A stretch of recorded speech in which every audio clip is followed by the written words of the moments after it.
Rəşad müəllim, atanız sizə Türkiyə yazdığı məktubla tanış oldu. Çox səmimi məktub idi. Həm öyüd nəsihət var, həm də yeni ürək mərkəzinin açılışının xəbərini vermişdi sizə. Amma təəssüf ki, atanız yaya qədər dünyasını dəyişdi. Sizin həmin məktuba cavabınız çox təsirli idi. Bu barədə nə deyə bilərsiniz? Həyatımda ürək cərrahiyyəsi kimi bir önəmli bir sahəyə başladığım dönəmlərdə əlbəttə ki, çox çətin qərarıdır. Həm çətin bir sahə, Türkiyəyə getmiş ilk tələbələrdən olmuşam və ilk tibbdə uzmanlıq imtahanına girib bu sahəni qazanmış bir insan kimi o sahəni seçərkən problemlər vardı ki, qayğılarım, mən Azərbaycana gəldiyimiz zaman bu sahəni necə tətbiq edəcəyəm, mən xaricdə mi qalacağım? Ailə, çünki insan nə də olsa o vaxt internet yox, bağlantılar yox, sadəcə klassik məktubların yazıldığı dönəmlərdir. Və o dönəm içərisində mən ürək cərrahiyyəsində gələcəklə əlaqədar ölkəmizdəki qayğılarımı atamla bir il əvvəl danışmışdım.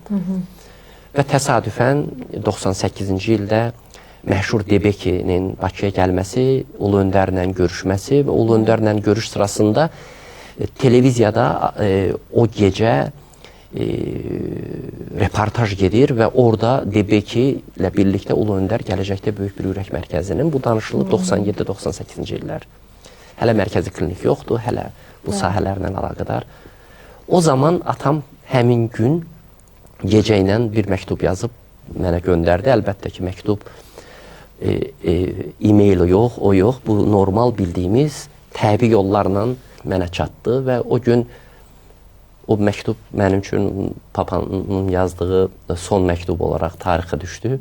Nəticə həyatın gözəlliyi bəlkə də ondadır ki, mən qismət olmadı. Atamın əslində ürək damar xəstəliyi olma ehtimalı düşünürdük, amma hər hansı bir ciddi bir şikayəti yoxkən təqribən o məktubdan sonra, hansı ki o məktub mənim üçün böyük bir motivasiya idi.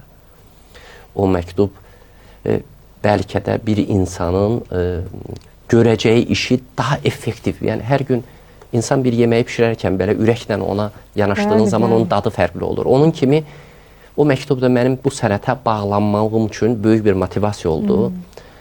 Və əfsuslar olsun ki, o məktubdan sonra mən bir sonraki yay tətilinə gələndə artıq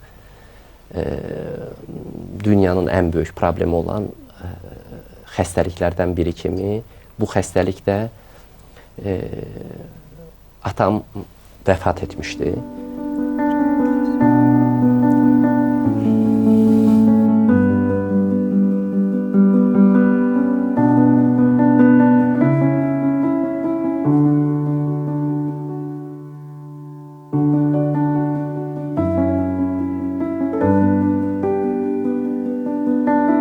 Bir həqiqəti də etiraf edim ki, ürək həkimi kimi bugün bu fürsətlə istifadə edərək